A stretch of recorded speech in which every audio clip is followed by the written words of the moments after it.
It was a Thursday night, 7:42 p.m., and I was in my tiny apartment, microwaving leftover curry while mentally juggling a work deadline. My phone pinged, and I assumed it was a client email. Instead, it was a group text from my family: Mom, Dad, Aunt Carol, even Uncle Ray, who never says a word. The message stopped me cold. "We've talked, and we think it's best if you step away from the family for now. Megan needs space." "We all do." I stood there, fork in hand, staring at the screen as Aunt Carol's thumbs up emoji popped up, like a slap in the face. No call, no context, just a digital shrug. My stomach churned, but I typed back, calm as I could. "Got it. I'll step away from the family fund, too." That night, I logged into the account I'd managed for 5 years, the one that kept Mom's prescriptions filled, Dad's house out of foreclosure, and Megan's life from falling apart. I canceled my contributions and closed it. I had no idea the chaos that would follow, or how that one text would unravel everything I'd held together for them. It was 3:11 a.m. when my phone erupted, buzzing relentlessly like a fire alarm I couldn't shut off. I fumbled in the dark, heart racing, thinking it was a client emergency from the finance firm where I'd been burning the midnight oil. Instead, my screen glowed with a cascade of notifications, texts, missed calls, voicemails, all piling up faster than I could blink. By the time the sun crept over the horizon, scrolling through the chaos that had exploded in the family group chat I'd ignored since their bombshell text, "We think it's best you step away for now." Just hours earlier, I'd done exactly that, closed the family fund I'd managed for 5 years, the one that paid for Mom's insulin, Dad's mortgage, Megan's endless crises. Now, what the hell happened? The bank flagged everything. "Are you okay? Why would you do this?" I could picture him pacing in that same Walgreens parking lot where he'd called me years ago, sobbing about Megan's hospital bills. Mom's texts came next, short and desperate. "The pharmacy rejected my prescription. Did you cancel it?" Megan's messages were a different beast, frantic, all caps, practically screaming through the screen. "You knew I needed that money, Leah. You're ruining everything." I sat on my couch, coffee going cold, staring at the flood of accusations. Their lives were falling apart because the safety net I'd been for half a decade, paying bills, fixing overdrafts, keeping their lights on, was gone. And they hadn't seen it coming. I didn't rush to fix it. For the first time, I didn't feel the familiar tug of guilt, the urge to swoop in and save them. Instead, I opened Dad's voicemail and typed a single, deliberate sentence. "I'm honoring your decision." It was cold, sharp, and final, a mirror to the group text they'd sent with Aunt Carol's smug thumbs up. I hit send, silenced my phone, and let the quiet settle over me. Earlier that night, the bank had called, a crisp, no-nonsense woman from the fraud department. "Multiple accounts tied to your family fund have been flagged," she said. "Overdrafts, a bounced mortgage payment, missed utility bills." The red flags were everywhere. They'd tried to pull money from the account after I'd closed it, and the system had locked them out like a vault. I could have called the bank, untangled the mess, like I'd done countless times before. But I didn't. They'd asked me to step away, and I was giving them exactly what they wanted. No more, no less. By Sunday morning, the chaos had snowballed. Megan left another voicemail, her voice swinging wildly from a whisper to a scream. "You knew I needed that payment for my rent, Leah. Why would you do this to me?" Mom sent a photo of a pharmacy receipt stamped "declined" in angry red ink, as if that would guilt me into wiring money. Dad's texts were a roller coaster. 1 minute pleading, "We trusted you, Leah. Please fix this." The next accusing, "How could you let this happen?" Let this happen? The irony burned. For years, I'd been their financial glue, quietly covering Mom's meds, Dad's debts, Megan's rent, while they treated me like a faceless ATM. I'd downgraded my life, smaller apartment, no vacations, oatmeal dinners, to keep their world spinning. Now, with one click, I'd cut the cord, and they were spiraling. As their messages flooded in, I felt something new, not guilt, not anger, but a strange, quiet relief. The weight I'd carried for so long was lifting, and for the first time, I saw how much they'd relied on me to hold their lives together. They weren't just mad. They were terrified. Because without me, they had no plan B. To understand why that group text hit me like a betrayal, we need to rewind 5 years. I was 27, grinding through 80-hour weeks at a finance firm in Chicago, building a life I thought would eventually include a nice condo and maybe a weekend getaway or two. That dream shattered one night when Dad called, his voice breaking from a Walgreens parking lot. "Leah, Megan's not going to make it," he sobbed. My sister, caught in the grip of addiction, was facing her second hospitalization, and the hospital wouldn't admit her without insurance. They were broke. I didn't hesitate. I emptied my savings, $15,000 I'd scraped together for a down payment, and wired it to cover her rehab. Megan pulled through, and everyone called it a miracle. But no one mentioned the cost. No one asked how I was holding up or offered to chip in. It was like I'd written a check for their gratitude, and it bounced. That moment sparked the family fund. After Megan's crisis, Mom and Dad asked if I could set up something permanent, a safety net for emergencies. I was the responsible one, they said, the single daughter with a steady job. So it made sense.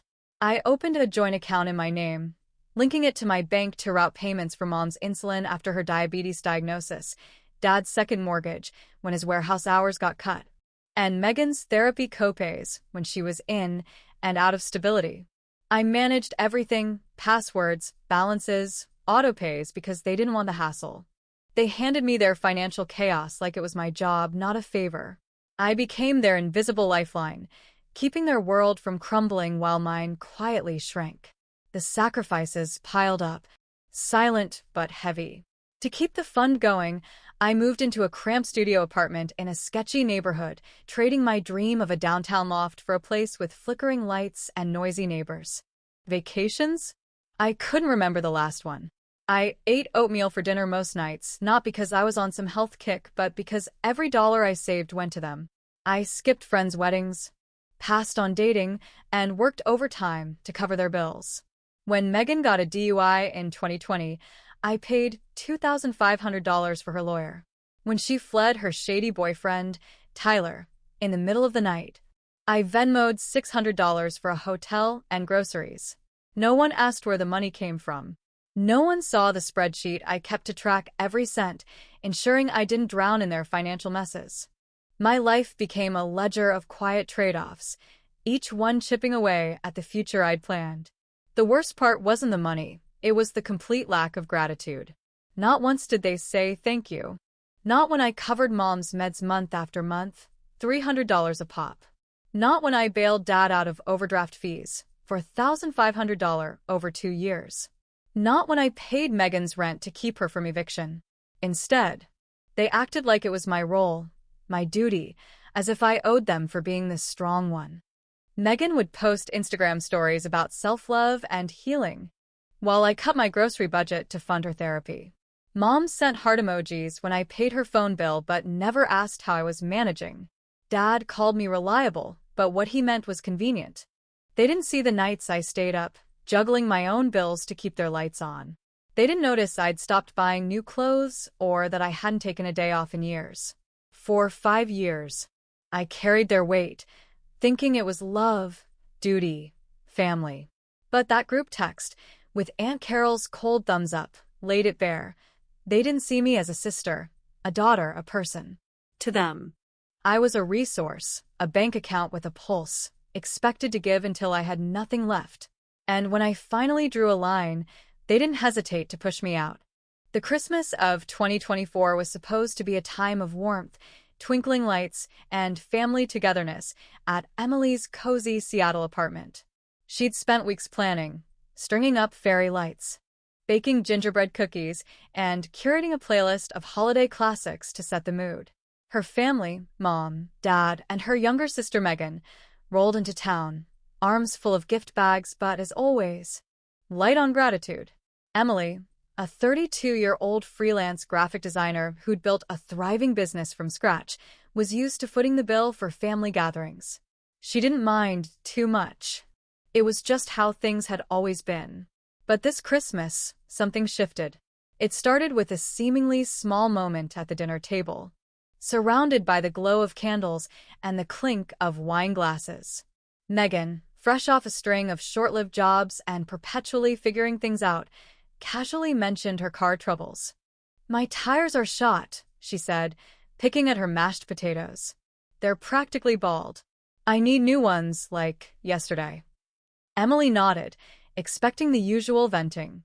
But then Megan turned to her with that familiar, expectant smile. "So, can you cover it? I'll pay you back when I get my next gig." The table went quiet. Emily's parents exchanged glances, but said nothing, their silence louder than words. Emily felt a knot tighten in her stomach. She'd heard this script before. Megan's promises of repayment that never materialized, the way her parents always seemed to look the other way. "I can't this time, Meg," Emily said. The rest of the evening was a blur of forced smiles and awkward small talk, but the sting of that moment lingered. Emily went to bed that night replaying the conversation, her heart heavy with a mix of guilt and resentment. The real gut punch came a few weeks later, in early January. Megan called out of the blue, her voice bubbling with excitement. "I found this amazing yoga retreat in Bali. It's like life-changing. It's only $3,000, and I need to go. Can you spot me the cash? I'll totally pay you back when my blog takes off." Emily nearly dropped her phone. $3,000?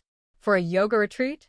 She thought of her own sacrifices, skipping vacations to save for a new laptop, working late nights to meet client deadlines, pinching pennies to build her emergency fund. Megan, meanwhile, seemed to treat Emily's bank account like an ATM. "Meg, I can't," Emily said, her voice sharper than intended. "I'm not your personal bank. You need to figure this one out." The line went silent for a moment before Megan hung up, leaving Emily staring at her phone, her pulse racing. That call was the breaking point. Emily sat at her desk, surrounded by mood boards and sketches for her next project, and felt something shift inside her. All these years, she'd been the reliable one, the one who paid for dinners, covered unexpected bills, and bailed her family out of jams. But Megan's yoga retreat request wasn't just entitled, it was a wake-up call. Emily realized her family didn't just rely on her, they expected her generosity, as if it were their right. The more she thought about it, the more she saw the pattern, the casual requests, the lack of gratitude, the way her parents always took Megan's side. It wasn't just about money, it was about respect, or the lack of it. Determined to protect herself, Emily made a decision. She dug through her bank statements, cataloging the $200 she'd sent Megan for emergency groceries last year, the $500 for their parents' anniversary dinner, the countless Venmo payments for just this once expenses. She even noted the Christmas incident, jotting down Megan's request for new tires and her own refusal. The spreadsheet wasn't just about tracking dollars, it was about drawing a line. Emily vowed to document every financial interaction with her family from now on, not out of spite, but as a shield. If they asked for money again, she'd have the data to back up her boundaries. As the weeks passed, Emily's perspective sharpened. She saw how her family's entitlement had crept into every corner of their relationship. Megan's requests weren't just about financial dependency. They were rooted in a belief that Emily owed them because she'd made it. Her parents, too, seemed to think her success as a freelancer meant she had endless resources to share. But Emily knew the truth.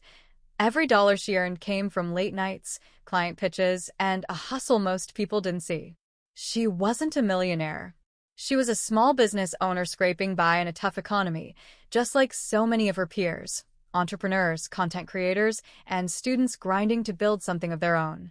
This realization wasn't just about money, it was about self-worth. Emily began to see that saying no wasn't selfish, it was survival. She wasn't cutting her family off, but she was done being their safety net. The spreadsheet became her anchor, a reminder that her hard-earned money deserved respect, just as she did.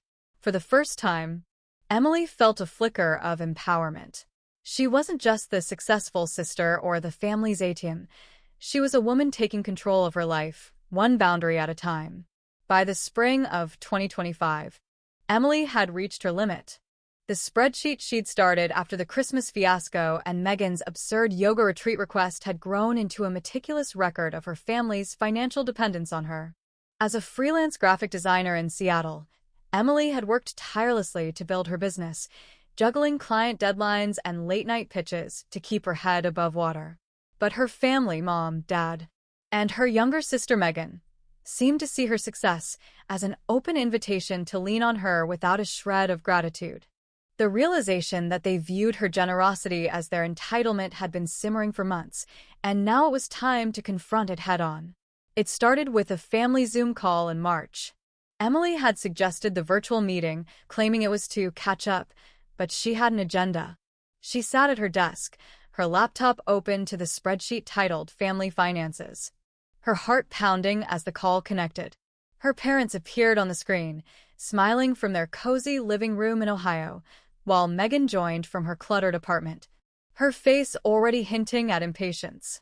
After some small talk about the weather and work, Emily took a deep breath and dove in. "I need to talk about something serious," she said, her voice steady despite the nerves. She shared her screen, revealing the spreadsheet, rows and columns detailing every dollar she'd spent on her family over the years.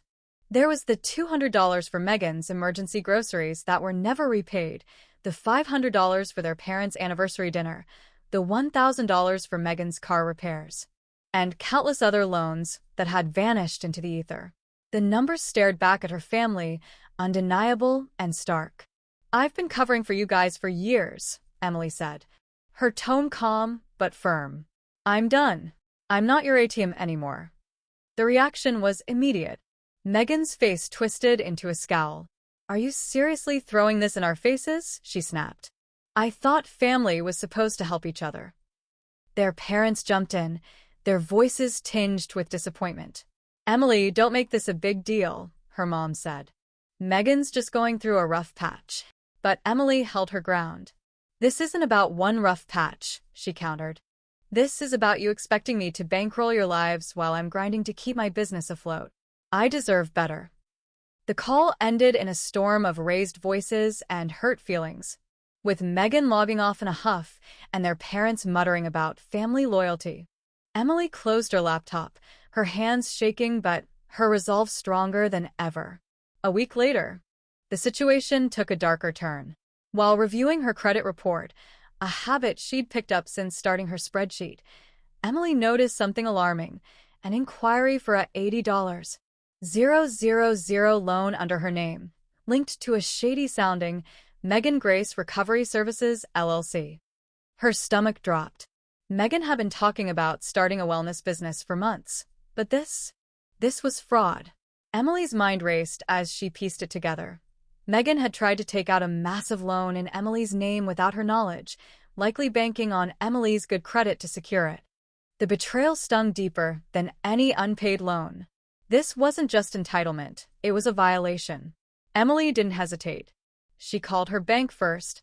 She even contacted a lawyer friend, who advised her to send a formal cease and desist letter to Megan, severing any financial ties and warning against future attempts to misuse her identity.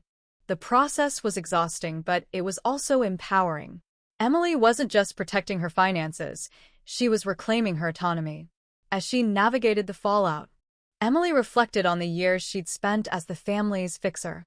She'd always been the responsible one, the one who paid for dinners, covered emergencies, and kept the peace.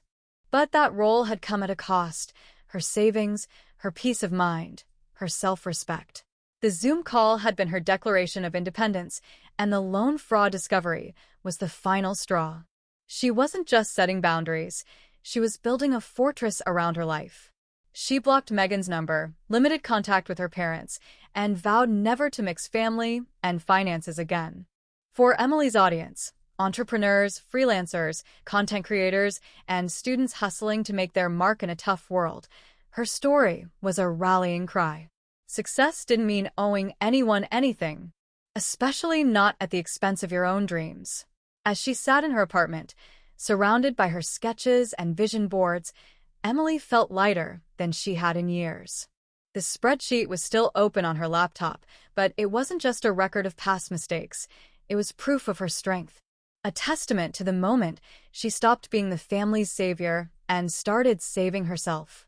As summer 2025 unfolded, Emily packed up her Seattle apartment and moved to Austin, Texas, chasing a fresh start. The city's vibrant energy, food trucks, live music, and a thriving creative scene felt like the perfect backdrop for her new chapter. Now settled in a sunny loft, Emily poured her energy into her graphic design business, landing clients who valued her work and paid on time. For the first time, her bank account was hers alone, free from the weight of family expectations. The peace was almost tangible, like a quiet Sunday morning with coffee in hand and no one asking for a dime. Support came from unexpected places.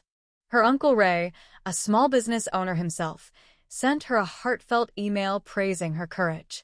Tyler, a fellow freelancer she'd met at a networking event, became a cheerleader, sharing her story with his own followers.